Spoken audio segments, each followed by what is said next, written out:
अस्सलाम वालेकुम, मैं हूं जुल्करनैन ताहिर। ज़हरान ममदानी न्यूयॉर्क के नए मुस्लिम मेयर इस टाइम दुनिया भर में ख़बरों में है और स्पेशली पाकिस्तान भी बहुत इंटरेस्ट ले रहा है कि ज़हरान ममदानी ने डोनाल्ड ट्रंप के कैंडिडेट को हराया। और जो सबसे सरप्राइजिंग चीज़ ये थी कि इवन डेमोक्रेट्स, ममदानी जो हैं डेमोक्रेट से ताल्लुक़ रखता है और उनके जो अपने बिग विग्स थे लाइक क्लिंटन्स, ओबामास, उन्होंने ममदानी को एंडोर्स नहीं किया था। डिस्पाइट ऑल दिस उन्होंने 50% वोट लिए, 2 मिलियन वोट कास्ट हुआ, 10 लाख से ज़ायद वोट लिए। और इंटरेस्टिंगली जो डोनाल्ड ट्रंप के कैंडिडेट थे वो 7% वोट बमुश्किल ले सके और जो इनके रनर अप थे, इंडिपेंडेंट कैंडिडेट थे, वो 40-41% ले सके। ममदानी साउथ एशिया का इनका ओरिजिन है, माइग्रेंट है। माँ इनकी इंडिया से ताल्लुक़ था, युगांडा से इनके फादर का। उसके बाद ये अमेरिका सेटल्ड हुए और जब इन्होंने अपनी कैंपेन लॉन्च की तो बाय दैट टाइम सिर्फ और सिर्फ 1% अप्रूवल रेटिंग थी। इसीलिए डेमोक्रेट्स शाई कर रहे थे कि इनको फाइनली टिकट अवार्ड करें कि ना करें। फिर eventually by the time June campaign चली, ऐसा क्या हुआ कि इनका ग्राफ बढ़ता गया ऑल्दो कि ये एंटी इसराइल हैं। और जो मुस्लिम होना ये भी कोई पॉजिटिव उसमें नहीं आता था। बीइंग न्यूयॉर्क एक kind of progressive country, progressive state है ऑफ यूएस और प्रोग्रेसिव एंड लिबरल। और जितना प्रोपेगेंडा ममदानी के ख़िलाफ़ हुआ तो डिस्पाइट ऑल ऑड्स उन्होंने विक्ट्री पुल आउट की और पाकिस्तान की तरफ से कॉन्ग्रेचुलेशंस का सिलसिला जारी है। हम देखते हैं कि इनके आने के बाद क्या इम्पैक्ट आएगा ओवरऑल यूएस की पॉलिसी टुवर्ड्स इसराइल। ऑल्दो के इससे one of the 50+ states of the US, लेकिन बड़ी इम्पोर्टेंट स्टेट है। दूसरी जानिब क्या ये इनकी विक्ट्री जो है ये डेमोक्रेट्स की वापसी का इशारा कर रही है और एंड ऑफ ट्रंप एरा। ये बिल्कुल बहुत सारे पॉलिटिकल पंडित इस पे बात कर रहे हैं और कह रहे हैं कि शायद ट्रंप साहब की पॉपुलैरिटी जो है, ऑलरेडी अप्रूवल रेटिंग उनकी 41% है और मज़ीद आने वाले टाइम में कम होगी। अगले साल जो मिड टर्म इलेक्शन होने जा रहा है अमेरिका में, अमेरिकन पार्लियामेंट का यानी कि कांग्रेस का, तो वहाँ पे भी यही बात चल रही है कि उसमें ट्रंप की पार्टी रिपब्लिकन जो है वो कहीं नज़र नहीं आएगी अगले साल, क्योंकि प्राइमरीली जो डोनाल्ड ट्रंप की पॉलिसीज़ हैं, जिन पॉलिसीज़ की वजह से अमेरिका में इन्फ्लेशन आया, ओवरऑल वर्ल्ड के बहुत सारे कंट्रीज़ हिट हुए इकनॉमिकली, लेकिन मेनली अमेरिका के अंदर जो आम बंदे की ज़िंदगी है वो मुश्किल का शिकार हुई। आगे चल के हम बात करेंगे इमरान खान का आग निकालता हुआ एक और ट्वीट जो कि ताकतवर हलकों को उन्होंने हिट किया है। A couple of days back उनका ये ट्वीट आया। ये ट्वीट आने से पहले एक जानिब उनकी रिहाई के हवाले से एफर्ट लॉन्च हुई थी जिनको स्पेयर हेड कर रहे थे फवाद चौधरी और इमरान इस्माइल, फॉर्मर गवर्नर सिंध हैं। उनकी जानिब से भरपूर गवर्नमेंट से राब्ते, इवन चौधरी शुजात से वो मिले हैं जाके अभी तो। और दूसरी जानिब हम देखें तो KPK के नए चीफ मिनिस्टर सुहेल अफरीदी, वो अभी तक कामयाब नहीं हो सके इमरान खान से मुलाकात करने में। तो कम से कम 5 मरतबा वो पहुँचे हैं जेल के, डियाला जेल के दरवाज़े के ऊपर, जहाँ पे उनको रोका गया है कि आप घर वापस आएँ, इमरान खान से आपकी मुलाकात नहीं करवानी। इस सारे तनाजुर में इमरान खान का जो लेटेस्ट ट्वीट है एंटी ताकतवर हल्के, क्या ये उस फ्रस्ट्रेशन को ज़ाहिर कर रहा है कि सुहेल अफरीदी की मुलाकात नहीं होने दी जा रही विद इमरान खान। और या दूसरी जानिब हम जो ये एफर्ट्स लॉन्च की हुई हैं जो कि उन लीडर से, फवाद चौधरी अब जो फॉर्मर इंफॉर्मेशन मिनिस्टर थे, he is no more with the PTI, Imran Ismail no more with the PTI। तो इनको किसका मैंडेट हासिल है? सबसे ज़्यादा बात ये चल रही है कि जब तक इमरान खान ख़ुद से अपनी रिहाई के हवाले से नहीं गो अहेड देते और किसी गिव एंड टेक पॉलिसी के ऊपर वो साइन नहीं करते, ओके नहीं करते, तब तक चाहे वो फॉर्मर पीटीआई लीडर्स हों या इनकम्बेंट पीटीआई की जो क़यादत हो, वो जितनी मर्ज़ी एफर्ट कर ले, खान साहब बाहर नहीं आएंगे। अगेन जो बॉल है मेनली वो इमरान खान के कोर्ट में है, ऐसा ये पूरे का पूरा इम्प्रेशन है। इन दो इश्यूज़ को हम थॉरोली डाइसेक्ट करते हैं और स्टूडियो में हमने दावत दी है senior journalist writer Shahrbano Khan. Shahrbano साहबा खुशामदीद प्रोग्राम में। ममदानी से शुरू करते हैं। बहुत ही जनाब इस टाइम हेडलाइंस में है, पाकिस्तान के अंदर नहीं वर्ल्ड वाइड, और एक ऐसी ड्रामेटिक विक्ट्री उन्होंने पुल आउट की है कि जब उन्होंने कैंपेन लॉन्च की थी, कोई एक बंदा भी, यानी कि इन ए वे मोस्टली लोग कह रहे थे कि ये इजी, ये आपने ये सीट जो है मेयर की न्यूयॉर्क की, ये आपने उसमें रख के दे दी प्लेटर में। ये एक इंडिपेंडेंट कैंडिडेट और प्लस रिपब्लिकन ट्रंप के कैंडिडेट के दरमियान मुकाबला होगा। डेमोक्रेट्स तो वैसे ही आउट हो गए हैं ममदानी को फील्ड करके। हुआ क्या, कैसे चीज़ें टर्न अराउंड हुई? जुल्करनैन, सबसे जो मोस्ट इम्पॉर्टेंट बात ये है कि हमें ये देखना चाहिए कि इनका हरीफ कौन था। जो इनका हरीफ था, जो कि ट्रंप का जो कैंडिडेट, जो कि ट्रंप उसको सपोर्ट कर रहा था, and the rest of the billionaire जो क्लीक जिसको सपोर्ट कर रही थी, उसके ऊपर बहुत सेक्सुअल हैरेसमेंट के चार्जेस थे, करप्शन के चार्जेस थे।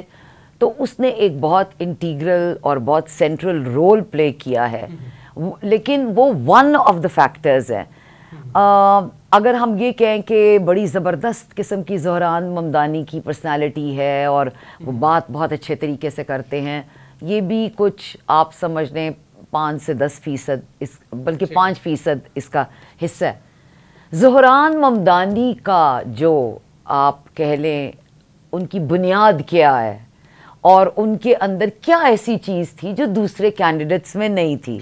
ठीक है जी, उनके अंदर सबसे जो बड़ी चीज़ है जो दूसरे कैंडिडेट्स में नहीं थी, वो ये थी कि उनकी power to listen.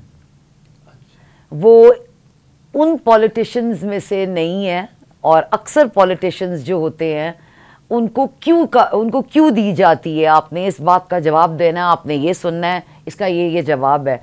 Zohran Mamdani ने बहुत ज़्यादा थियरीज़ को डिबंक किया, यानी कि जो एक पॉलिटिशियंस के मुतल्लिक थियरीज़ रिवॉल्व करती हैं कि पॉलिटिशियन का जो मोल्ड होता है वो ऐसे ऐसे होना चाहिए कि उसको डिप्लोमेटिकली बात करनी चाहिए या जू मायनों में उसको बात करनी चाहिए, कोई उसको ब्लंट या फिर ब्लैक को ब्लैक और वाइट को वाइट नहीं कहना चाहिए, काला और सफ़ेद का के अंदर उसको एक लाइन जो है वो इतनी क्लियरली ड्रॉ नहीं करनी चाहिए। सो सबसे जो इम्पोर्टेंट बात ये थी कि ये एक गुड लिसनर है। और दूसरी जो इम्पोर्टेंट बात है, अब गुड लिसनर का क्या मतलब है? गुड लिसनर का मतलब ये है कि इन्होंने ना सिर्फ वो जो इनको सपोर्ट करते थे, जो इनको सपोर्ट नहीं करते थे, उन लोगों के पास भी ये जाके उनसे पूछते थे कि आप मुझे बताएं मेरे में खामियां क्या हैं, मुझे आप क्रिटिक करें, मेरे ऊपर आप तनकीद करें। तो उन्होंने इस कैंपेन के अंदर या अपनी जो उनकी जीत है उसके अंदर आप ये कह सकते हैं उन्हें अपनी ईगो साइड पर रखी। ज़ोहरान ममदानी की ईगो साइड पर थी, लेकिन Zohran Mamdani as a New Yorker, as an American, as a politician, उन्होंने उसको फ्रंट पे रखा। हमारा यूजली ये होता है कि हम हैं और बाकी कंस्टिट्यूएंसी पीछे है। इन्होंने कहा कि मैं पीछे हूँ, मेरी कंस्टिट्यूएंसी मेरे से आगे है। और इनका जो कि पॉलिटिकल एनालिस्ट भी कहते हैं, अगर आप देखें, आप पढ़ें, आप जायज़ा लें, तो ममदानी का जो सियासत करने का अंदाज़ है वो सिर्फ जमहूरियत की बुनियाद के ऊपर नहीं है। उसके अंदर मैं ऐड कर दूंगी, और ये एक आप कह लें पॉलिटिकल थ्योरी की बहुत इंपॉर्टेंट थ्योरी है, that is known as deliberative theory of democracy.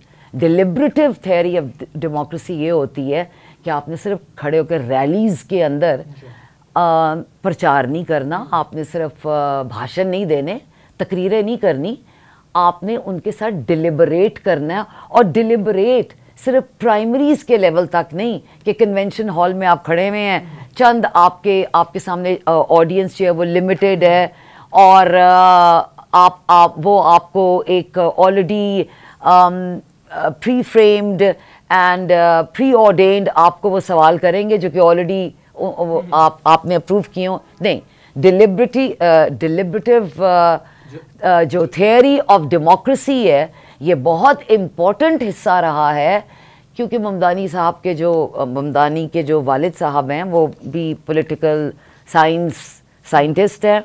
और मैं ये तो नहीं कह रही खैर कि सिंपली ये कि इस थ्योरी को वो लेकर आगे चले और उनके वालिद साहब ने दिया है। कहने का मेरा मतलब ये है कि ज़ोहरान ममदानी की परवरिश एक इस किस्म के माहौल में हुई जिसके अंदर उनके वालिद साहब जो कि गुजरात के मुसलमान थे और उसके बाद वो युगांडा गए, वो एक लेफ्ट थिंकिंग वाले एंथ्रोपोलॉजिस्ट हैं इनफैक्ट, और वो सोशल साइंटिस्ट हैं, और वो युगांडा में पढ़ाते थे, अभी भी हैं, पढ़ाते हैं। दूसरी जानिब उनकी वालदा साहिबा हैं जो कि हॉलीवुड और इंटरनेशनल फिल्म मेकर हैं। सो एक तो उनका डिलिबरेटिव स्टाइल ऑफ पॉलिटिक्स है, और दूसरी बात ये है कि वो उनका एक मैट्रिक्स है, वो जिस मैट्रिक्स के अंदर उनकी पादाश हुई, उनकी परवरिश हुई। और नंबर 3 मोस्ट इम्पॉर्टेंट बात ये है, अरबी के ऊपर उनको अबूर हासिल है, उर्दू वो ठीक बोलते हैं, अंग्रेज़ी वो ठीक बोलते हैं, हाथ से वो खाते हैं। उन्होंने लंदन के मेयर सादिक खान की तरह अपोलोजाइज नहीं किया कि मैं एक इमिग्रेंट हूँ और मैं एक मुसलमान हूँ। उन्होंने अपनी आइडेंटिटी को अपने सामने रखा और कहा, हाँ मैं हाथ से खाता हूँ, हाँ मैं मुसलमान हूँ, हाँ मैं एंटी इज़राइल हूँ, एंटी सेमिटिक नहीं हूँ। और ये जो मोस्ट इम्पॉर्टेंट बात ये है कि उसने न्यूयॉर्क के अंदर जो ये डिवाइसिव पॉलिटिक्स खेल रहे थे कुओमो और इनके जो प्रीसीड जिन्होंने किया है, वो एक डिवाइसिव पॉलिटिक्स होती थी कि यहूदी है, मुसलमान है। जी इंटरेस्टिंग एनालिसिस आपने दिया, और that is so much interesting कि आई विश के ममदानी साहब जो हैं, ये आपका पूरा एक क्लिप जो उनको पूरा आपने क्रिटिकली डाइसेक्ट किया, एनालाइज किया, पूरा एनालिसिस दे दिया उनकी पर्सनालिटी के ऊपर। ये इसको देखें। एक ब्रेक लेते हैं, ब्रेक के बाद गुफ्तगू जारी रखते हैं। Welcome back. People's Party leader Aseefa Bhutto Zardari साहबा ने ट्वीट किया ममदानी की जीत के ऊपर, और उन्होंने कहा कि जो उनका स्लोगन था वही स्लोगन है, रोटी कपड़ा और मकान। शहरबानो साहबा, प्राइमरीली ये बात बिल्कुल आउट ऑफ प्लेस नहीं है आसफा भुट्टो की, बिल्कुल पर्टिनेंट है, क्योंकि उनकी सारी ममदानी की कैंपेन जो है वो इसी के गिर्द रिवॉल्व की है। अफोर्डेबल हाउसिंग, बिजली सस्ती, और बाकी अगेन आपको शेल्टर, जो इजी हाउसिंग है एज ए होल उसकी तरफ है, कर्जे आपको आराम से मिलें, ये सारी वही चीज़ें हैं जो कि इवन थर्ड वर्ल्ड कंट्री में भी यही स्लोगन चलते हैं। तो पूरी कैंपेन जो ज़ोहरान ने बिल्ड की, इसके ऊपर बताइएगा। एक तो मैं ये यहाँ पे बताती चलूँ कि ये बिल्कुल रोटी कपड़ा और मकान का इनका नारा नहीं था, सॉरी, इस तरीके से नहीं था जिस तरीके से आसफा भुट्टो साहिबा बयान कर रही हैं। इन लोगों के और दूसरी बात ये है कि ये सिर्फ नारे नहीं होते इनको प्रूफ भी करना पड़ता है, इनको ग्राउंड के ऊपर उन अपने नारों को एक्सिक्यूट भी करना पड़ता है, वरना तो ज़ाहिर है इनका पॉलिटिकल करियर आगे जाके बिल्कुल वो हमारी तरह तो नहीं ना कि उनके नाम के आगे ममदानी आया है तो आगे से उनकी औलाद भी जाके न्यूयॉर्क की असेंबली में जाके बैठ जाएं। इस तरह तो नहीं होता। सोशल जस्टिस का भी बड़ा जिक्र किया है इन्होंने। इनका जो बुनियादी है जी सॉरी जी मैंने कहा ये सोशल जस्टिस का भी बहुत स्लोगन लगाया है इसमें, और थोड़ा सा सरप्राइजिंग भी था कि क्या यूएस जो कि डेवलप्ड कंट्री में अगर जाएं तो टॉप में ही आएगा, तो वहाँ पे भी क्या सोशल जस्टिस नहीं है? ये तो दूसरी दुनिया का सब्जेक्ट है। हाँ जी, सोशल जस्टिस तो एक ऐसा आप समझ लें कि कॉन्सेप्ट है जो कि एग्जिस्ट नहीं करता, चाहे वो अमेरिका है, चाहे वो यूके है, चाहे वो कहीं है सोशल जस्टिस, क्योंकि सोसाइटी को आप यूनिवर्सली डिफाइन नहीं कर सकते। खैर we moving into another direction, लेकिन मैं टू द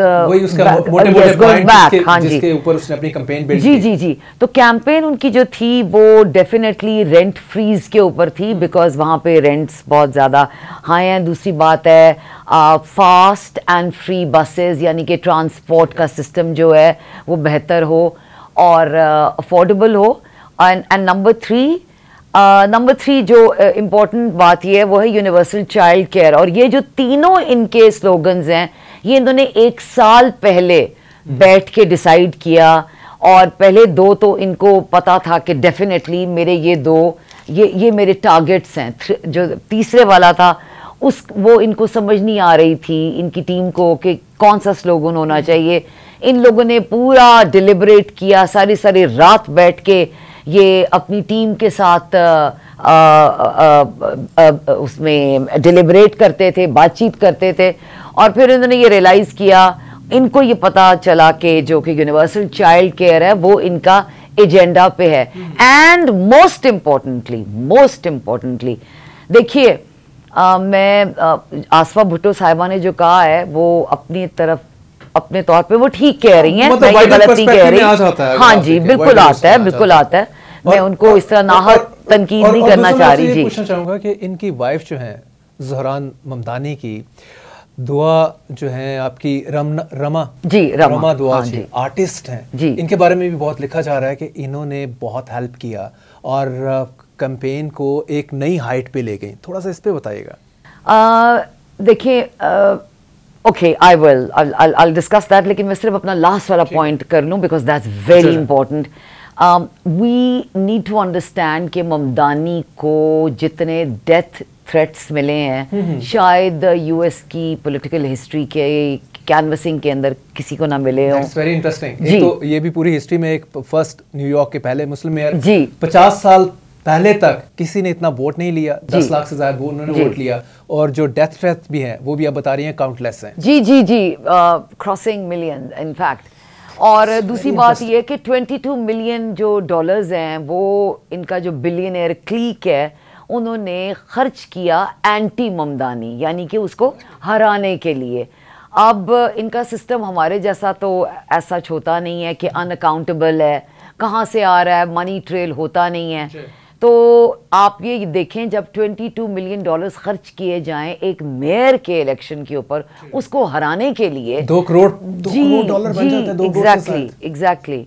तो दूसरी जानब एक शख्स खड़ा हुआ है जो कि एक एकेडमिक बैकग्राउंड से आता है, not at all belonging to the billionaire club, लेकिन जो क्लैरिटी उनके जहन के अंदर ये थी, जो मोस्ट इम्पॉर्टेंट बात ये है, going back to that, clarity उनके जहन में ये थी कि उन्होंने जो रिच, जो कि अमीर लोग हैं, उनको टैक्स लगाना है। जो कि इनके हरीफ जो थे उन्होंने अमीरों को टैक्स से आसानियां देनी थी, यानी कि उनके लिए टैक्स की इवेजन थी। जस्ट लाइक पाकिस्तान में भी अमीर टैक्स नहीं देता, टैक्स चोरी करता है, और हर पॉलिटिकल पार्टी का या पॉलिटिकल पार्टी के बिग विग का यही स्लोगन होता है कि मैंने अशराफिया को गर्दन से पकड़ना है, टैक्स अवेयन नहीं करने देना, चोरी नहीं करने देना। लेकिन बाद में वही जब पावर में आता है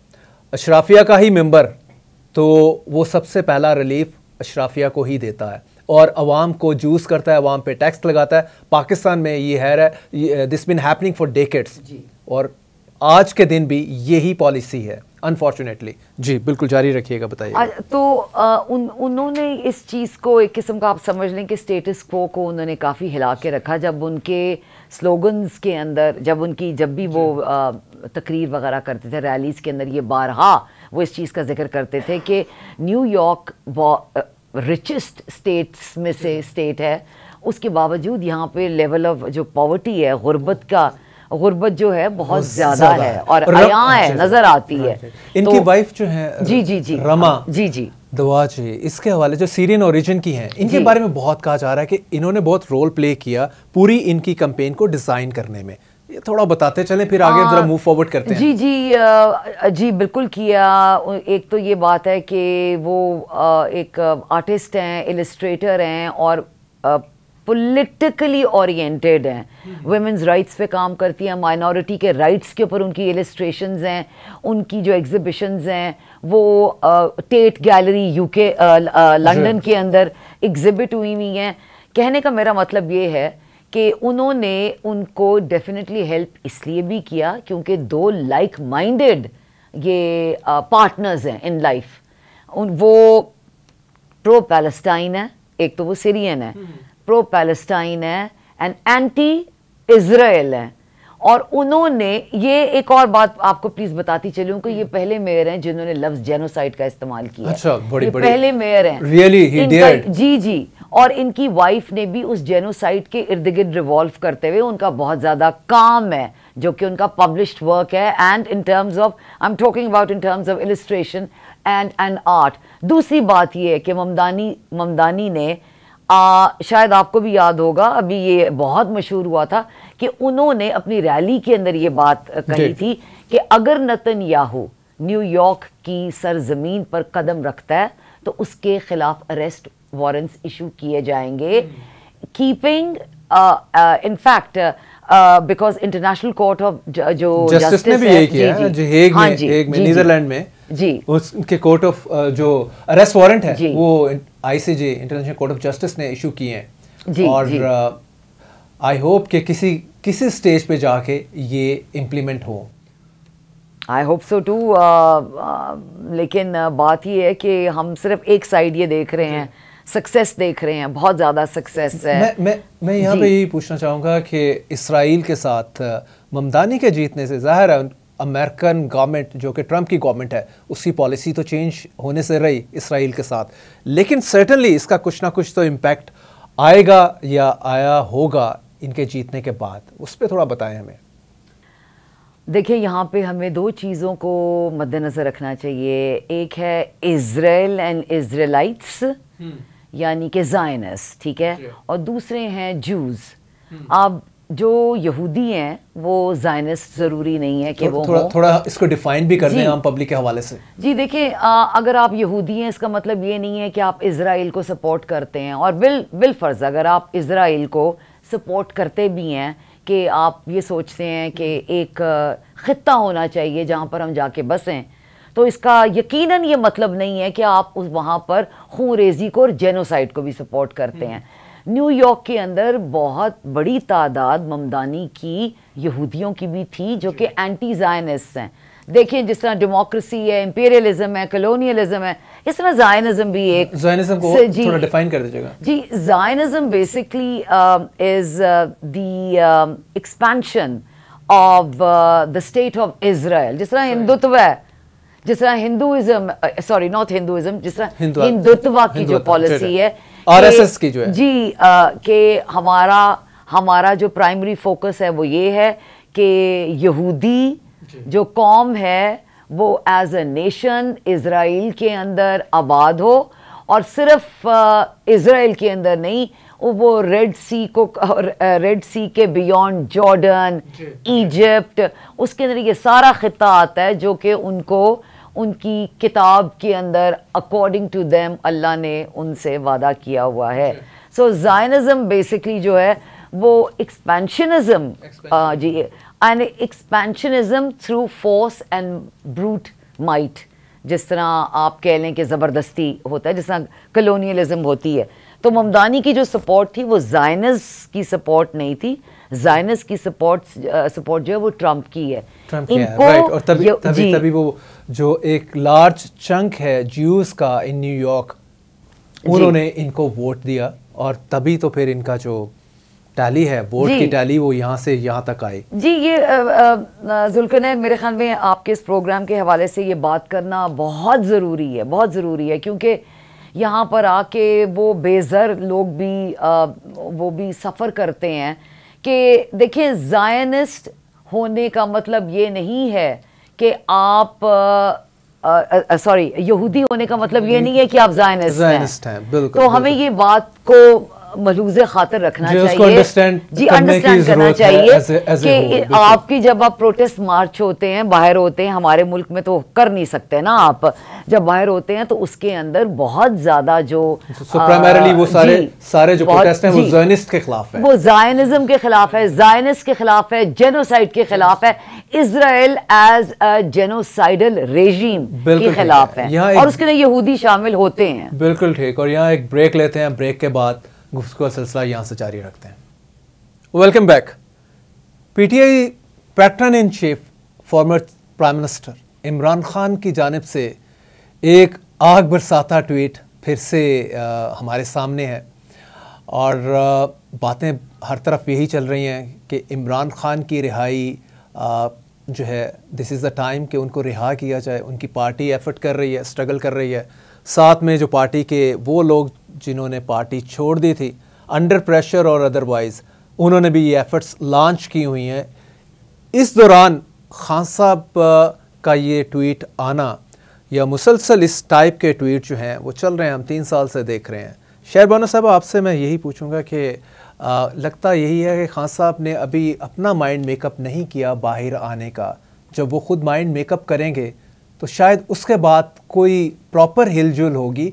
अभी जो सारे बाहर बैठे प्लेयर हैं वो मुझे लगता यही है कि नेट के ऊपर वो अलग से अपनी ही प्रैक्टिस कर रहे हैं। पिच में उस वक्त गेम स्टार्ट होगी, मैदान के अंदर जब खान साहब खुद कहेंगे कि मैंने बाहर आना है, तब शायद वो कुछ चीज़ें ऑफ़र करें या कुछ demands from the other side उसको एक्सेप्ट करें और कुछ उनकी डिमांड मानी जाए, और इस तरह से ये सिलसिला आगे चले। आप कैसे देखते हैं इसको?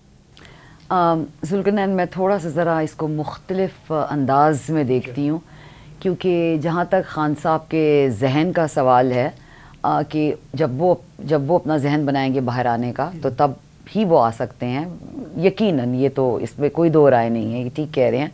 लेकिन फ़िलहाल खान साहब ने अपना जो जहन बनाया हुआ है वो अंदर रहने का जहन बनाया हुआ है, क्योंकि अंदर रहना, आप जब तक जहनी तौर पर तैयार ना हो तो अंदर रहना पॉसिबल नहीं है। लेकिन यहाँ पर एक और मैं बात ऐड करना चाहूँगी उन लोगों को जो आपका प्रोग्राम देख रहे हैं, वो ये कि यहाँ पे मैं दोबारा से ममदानी को लेकर आऊँगी, और ख़ान साहब के साथ इसका थोड़ा सा मैं मवाजना ज़रूर करना चाहूँगी। वो ये कि जब खान साहब ने अपनी सियासत शुरू की थी तो उनको ये कहा जाता था कि ये ना तजुर्बेकार हैं, और जब उन्होंने एक सीट जीती और वो जाके नेशनल असेंबली में बैठे तो उनको ये कहा गया कि ये एक क्या कहते हैं कि वो अकेले एक सवारी का टांगा है। और ये इस बात को गुजरे यकीनन 2 डेकेड्स तो हो चुके हुए हैं। मैं ये इसलिए बात कर रही हूँ बिकॉज इट्स वेरी इंपॉर्टेंट। वो ये कि ममदानी को पॉलिटिकल फ्रे के अंदर जंप किए हुए और या एंटर किए हुए अभी इतना अरसा नहीं हुआ, वेरी यंग जी, इज़ वेरी यंग। और पॉलिटिकली जब इमरान खान साहब भी एंटर किए थे तब भी वो पॉलिटिकली इनएक्सपीरियंस थे। ममदानी को भी ये कहा गया कि ये न्यूयॉर्क की इतनी जो बर्जनिंग पॉपुलेशन है, बर्स्टिंग उसकी पॉपुलेशन है, और उसके जो इश्यूज हैं, जी, ये कैसे संभाल सकेगा इनएक्सपीरियंस को एज एन इनएक्सपीरियंस्ड पर्सन। तो उसका आगे से रिस्पॉन्स ये था कि मैं अच्छी बात है कि मैं इनएक्सपीरियंस्ड हूँ, क्योंकि मेरा एक्सपीरियंस करप्शन में नहीं है, थीवरी में नहीं है, evasion of taxation for billionaires में नहीं है। मैं एक लाइटर एंड पे एक कमेंट करता चलूं, बिल्कुल आपको रोकना नहीं चाह रहा था, आप फ्लो में बात कर रही हैं कि लाइटर नोट के ऊपर ये था कि अगर यही सवाल उस्मान बुज़दार साहब से जब पूछा गया था तो उन्होंने कहा था मैं अभी नया हूँ, तो मैं अभी सीख रहा हूँ, तो मैं आईजी को जो सलूट है वैसे ही मैं कर देता हूँ, मुझे पुरानी आदत है, तो चीज़ों को मुझे टाइम दें। जब उनको टाइम अभी दिया गया है तो उसके बाद गवर्नमेंट वैसे ही फारिग हो गई। लेकिन ये it's a very important point जो आपने मेक किया है कि बुज़दार साहब ने कहा कि मैं ना तजुर्बेकार हूँ, लेकिन देखिए यहाँ पर ना तजुर्बेकार होना एक अलहदा बात है, और आपको सिरे से आपके पास ना स्ट्रैटेजी है ना आपकी पॉलिसी है, वो कोई आइडिया ना हो, वो एक टोटली डिफरेंट चीज़ है। ना तजुर्बेकार सियासत के अंदर ममदानी ने एंटर जब किया, लेकिन इसका मतलब ये नहीं है कि उनकी कोई स्ट्रैटेजी नहीं थी, उनकी कोई टीम नहीं थी, वो इश्यूज़ के ऊपर बात नहीं कर रहे थे।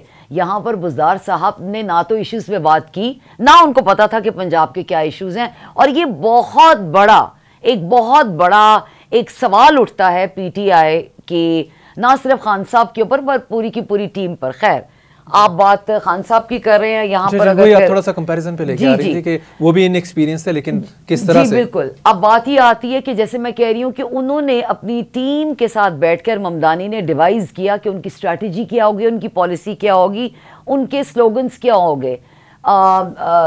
वीजा भी मैंने कहा खान साहब के ऊपर बात कर लें कि खान साहब का क्या मामला रहा और कहाँ गलतियां कर बैठे। खान साहब ने, देखिए, क्रिटिसाइज करना तो बहुत आसान है, तनकीद करना तो बहुत आसान है। मैं तनकीद करने पे आऊँ तो बहुत ज्यादा कर सकती हूँ, लेकिन सबसे बड़ी गलती क्या खान साहब की देखते हैं जी। लर्निंग तो देखें, गवर्नमेंट तो जब कर रहे थे, कोविड को मैनेज करना उनके बड़े उसमें आता है, उनके मुखालिफ भी बात करते हैं, कोविड को अच्छा मैनेज कर लिया था। हेल्थ कार्ड एक बहुत बड़ा उनका अच्छा इनिशिएटिव था, जिसपे जो आम पब्लिक को रिलीफ मिल रहा था, स्पेशली इन पंजाब अगर हम बात करें तो। खान साहब की अब बड़ी गलतियों में एक नेशनल असम्बली से बाहर आना, पंजाब की गवर्नमेंट तोड़ना, केपीके की गवर्नमेंट तोड़ना और बहुत ज़्यादा उम्मीदें लगा के बैठ जाना कि 90 डेज़ में इलेक्शन होंगे, मैं स्वीप कर जाऊँगा। तो ये सारी गलतियां उनकी फंडामेंटल मिस्टेक्स नहीं थी। उसके बाद फिर कंटिन्यू, फिर मुसलसल प्रोटेस्ट मोड में रहना और ताकतवर हलकों को हिट करते रहना। इवेंचुअली May 9 हो गया। May 9 के बियॉन्ड भी जो सियासत गई वो सारी पॉलिटिक्स ऑफ एजिटेशन ही रही। तो ये तो इसमें कहीं लर्निंग नजर नहीं आ रही सारे सीन। जुल्करनैन, पॉलिटिक्स जो होती है वो बेसिकली एजिटेशन का ही नाम है, लेकिन आप ये देखें कि एजिटेशन के साथ साथ आपकी इम्प्लीमेंटेशन भी होनी चाहिए, आपके पास एक गवर्नेंस की स्ट्रैटेजी भी होनी चाहिए कि आपने अगर हुकूमत साजी में आना है तो आपका जो पहला नारा है, आपका बेशक नारा जस्टिस फॉर ऑल है और फिर एंटी करप्शन है, लेकिन कैसे? बात तो ये है कैसे। अगर आपने अपनी टीम बनाई है, अगर आपकी इमीडिएट जो आपकी काबीना है या आपकी जो प्रोविंशियल लेवल की काफी सारे लोग उसमें करप्ट थे, आपको पता ही है जी, और फिर वो जो मुक्तदर हलकों से आए हुए लोग थे, और खान साहब को भी इसका बहुत अच्छी तरह से इल्म था। और उसके बाद चूंकि जो आज की पीटीआई है और उस टाइम की जब खान साहब प्राइम मिनिस्टर थे, उसमें बहुत फ़र्क है, वो लोग आपको नज़र नहीं आते। लेकिन अभी भी मुक्तदर जो हलकों के जो आप समझ लें मेज़बान या माउथ पीस वो ही हैं। तो मैं ये ज़ाती तौर पे एज अ तज्ज़िया नगार ये समझती हूँ कि खान साहब ने जो करप्शन और जस्टिस फॉर ऑल का नारा लगाया वो बहुत एक अच्छा नारा था। जाहिर है उसको तो कोई गलत कह नहीं सकता, लेकिन करप्शन के अंदर आपके जब अपने लोग इन्वॉल्व होते हैं, यहाँ तो होना कि आपको ये नहीं पता कि आपको कहा जा रहा है कि जी ये चीज़ें आपके सामने आई हैं, आप उनको सुनने के लिए तैयार नहीं है यहाँ पे जी। लेकिन शर्माना साहब ये तो हो गया, लेकिन मुझे बिल्कुल प्रोग्राम के आखिर पे हम पहुँच रहे हैं, मुझे बताएं कि खान साहब का जो मतलब आप सबसे बड़ा ब्लंडर कौन सा समझते हैं एंटिल टू डेट, जो एक बंद गली में पीटीआई या इमरान खान साहब फंस गए हैं इस टाइम, उससे निकलने के लिए क्या आपके जहन में क्या है कि मतलब आप कोई सजेस्ट कर सकें, या आपका एनालिसिस क्या है कि ये चीज़ अगर वो कर लें तो शायद थोड़ा आगे चीज़ें बेहतर हों फॉर द पार्टी? देखिए, बात दरअसल ये है कि मेरे अलावा किसी से भी अगर आप पूछें तो बात ये है कि जिस लीडर की इतनी फॉलोइंग हो जैसे खान साहब की है, अभी भी है, तो उनके लिए तो हुकूमत को हिलाना कोई इतनी बड़ी बात नहीं होनी चाहिए, लेकिन ऐसा हो नहीं रहा क्योंकि एफर्ट्स हो चुकी हैं। नवंबर 26 से लेके May 9 भी एक तरह का यही एफर्ट थी, और आगे भी हम यही देख रहे हैं। प्रोटेस्ट से तो कुछ अचीव नहीं हो रहा, व्हाट एल्स देन? देखिए, एक बात बहुत वाज़ेह है कि अगर खान साहब को अपने इर्द गिर्द के लोगों के ऊपर उस किस्म का भरोसा होता तो उनकी बहनें सामने आके मीडिया के साथ इंटरैक्ट ना करें। वो उनकी जो है डिलिबरेटिव जो उनकी पॉलिसी है वो मीडिया के सामने उनकी बहनों की ना हो। उनके पार्टी के ऑफिशियल्स की हो। यानी कि खान साहब को अब ये पता चल गया हुआ है कि उनके जो पार्टी के बाज़ ऑफिशियल्स हैं और या फिर जो पार्टी के कारकुन हैं, ऑफिशियल्स तो मैं नहीं कहूँगी, कारकुन हैं, कि वो किस पे ट्रस्ट कर सकते हैं और किस पे नहीं कर सकते। होपफुली अगर ऐसा ना होता तो इस वक्त खैबर पख्तूनख्वा के अंदर अभी भी गंडापुर साहब होते और आफरीदी साहब ना होते। वहाँ पे तो उनके हाथ में था कर लिया। पॉइंट ये है कि 2 साल तकरीबन हो गए शहबाज शरीफ की गवर्नमेंट को या नून लीग की गवर्नमेंट को, इन द सेंटर पंजाब में भी उनकी है, तो अगले 3 साल भी ऐसे ही गुजर जाएंगे। तो क्या स्ट्रेटजी जिसकी तरफ देख सकते हैं, कोई अपनी प्लेबुक से ऐसा कौन सा leaf they can take it out और उसके मुताबिक चलें जिससे इनको बड़ा कोई रिलीफ मिल सके maybe in months to come? जी जुल्करनैन, रिलीफ उनको पता है कि उनको कोर्ट्स के अंदर भी रिलीफ नहीं मिलेगा, सड़कों पे भी उन्हें आके देख लिया, रिलीफ नहीं मिलता, लेकिन बुलेट्स मिलती हैं। तो इनकी यहाँ पर रिलीफ का मतलब ये होना चाहिए, देखिए यहाँ पे आके खान साहब की एक बहुत बड़ा अलमिया है उनका और एक बहुत बड़ा इशू है। अगर हम उनकी ट्वीट की ही बात करें तो वो कभी आगे जाते हैं, कभी पीछे आते हैं। वो कहते हैं अब हमने बात नहीं इनके साथ करनी, अब हम लोग हमारे सारे बातचीत के दरवाजे बंद हैं। देखिए पहले कहते थे एस्टेब्लिशमेंट से ही बात करनी है, आपको कह रहे हैं कि उनसे भी बात नहीं करनी। जी इट मींस इसको दूसरी तरह से पढ़ लें कि उधर से किसी किस्म का, क्योंकि उन्होंने इनको जिस बंद गली में फंसा दिया है, तो शायद वो भी सोच रहे हैं कि अब इनसे बात करने, हमने आगे फ्यूचर में बात करने का कोई फायदा नहीं है। जी ये देखिए, अगर इजराइल और हमास के दरमियान में किसी इस तरह की बातचीत हो सकती है, ठीक है, तो इनसे भी हो सकती है। और खान साहब इवेंचुअली ओवरऑल अगर बातचीत पे ही आएंगे तो आपका ख्याल है कि कुछ इसमें से रास्ता निकलेगा? इसके अलावा और कोई चारा नहीं है जी, क्योंकि उन्होंने बाकी सारी अपनी ऑप्शंस देख ली हैं। इनकी दोबारा भी ट्राई कर लें तो शायद कुछ नहीं हो पाएगा। इनकी पार्टी आपके सामने है, अगर वो इनको बाहर ला सकती तो वो कब का उनके पास कोई ना कोई ऐसा तरीकाकार जरूर होता कि ये बाहर आ जाते। इनके पास कोई हल नहीं है। और बातचीत जी देखिए, पॉलिटिक्स के अंदर, गवर्नेंस के अंदर तो बातचीत ही होती है ना, बैटल फील्ड तो नहीं है। एग्जैक्टली अगर बैटल फील्ड हो तो फिर यकीनन जिसके पास ज्यादा हथियार हैं, जिसके माइट इज राइट वाली बात है। बिल्कुल शेरबानो साहब, बहुत शुक्रिया फॉर योर इनसाइट। नाज़रीन आज के लिए इतना ही, कल दोबारा मिलते हैं। स्टे ब्लेस्ड, अल्लाह हाफिज।